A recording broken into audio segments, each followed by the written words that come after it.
So what's up mga kamubers, bayang hapon sa tanan na ari ko dress kung makaroon na pod. Dili ko mga hagbas diri kay nga akong tuyo diri ron manguha ko kanang kawayan kay himuon na mo og buos ni papa kay nami gamay nga sagyonon nga mais pohon. So ibutang na mo sila lom. So maghimay buos.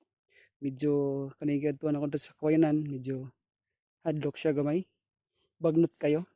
Pero nahagbas na ko karon lang. So para di ta mahadlok, maghimo ta og bonfire char. Magcamping ko dire, magsunog ko draw para di ta lili kay hadlok ba. Para natay siga ba natin panglaban. Mo yung kawayanan mga kamovers. Manguha ko da. Manguha ko kay para gamiton ni papa. Himunog buos.